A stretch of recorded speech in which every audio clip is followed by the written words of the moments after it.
So I came upon this list and I found it intriguing enough to make a video. If you can see the title, Communist Coercive Methods for Eliciting Individual Compliance. Now, it's very interesting that it pretty much follows the steps that are taken in COVID. I mean, just read it. Read it for yourself. It kind of speaks to itself. If there's any anomalies or something that is off and doesn't fit, just post it, comment it, point it out, and let's see if we could figure that out. But, yeah.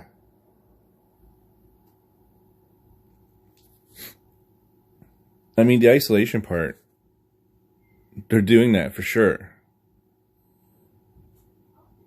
The monopolization of perception, they're doing that. Look at the restricting movement. And the thing, they're getting everyone to go against each other. They're like creating a divide. I mean, before the pandemic, people were literally coming together and becoming like one unit. Like all races were joining together. They were like, it's just like, look at all the protests and all the pipeline protests and the thousands and thousands of people of all colors were coming together to fight against pipelines.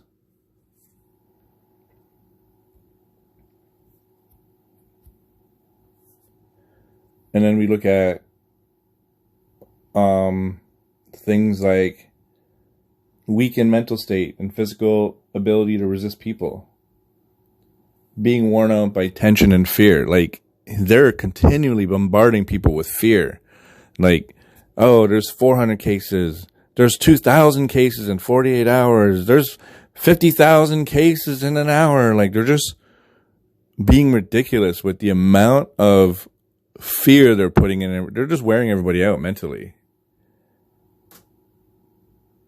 And threats that cultivates anxiety and despair on the left gives demands and consequences for non-compliance. And then we see threats to close the business, levy fines, look at it, quarantine, forced vaccinations, all that. And I was just talking to a friend and they said they closed down a cactus club, and because people, like, they didn't want people going to other people's tables. They didn't want people bringing in friends, and it was just like all this weird control.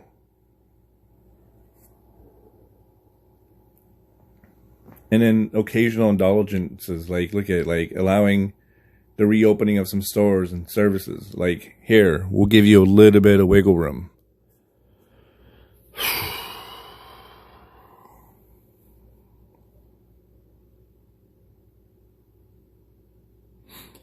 And look at, make resistance seem worse than compliance. Create feelings of helplessness. Like, you just feel like there's nothing you can do to stop the spread. People locked down. People wore masks. People are buying, the hand sanitizer by the gallon.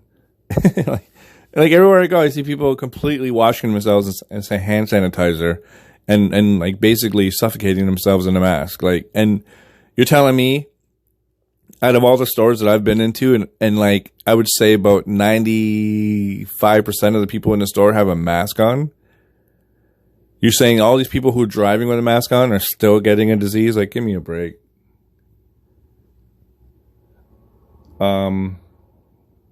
Just look at it, read it.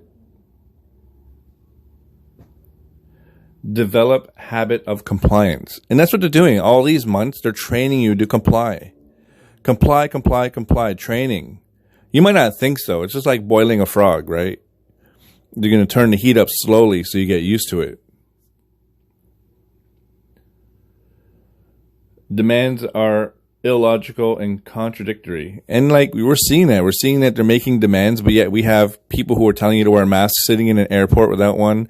We see people celebrating Joe Biden winning, and all these people at a party with Joe Biden did not have a mask taking photos. Everybody in the party Not one person in the photo I saw had a mask on. If they were so scared of all this, why is everyone allowed to have a party and gather for a party if this is such a deadly disease, right? No one questions that. Why? Just read it. Just read this. Read it. What can you do? What can you? Come on, make an argument. I'm looking for other perspectives. Maybe I'm missing something. Maybe I'm not.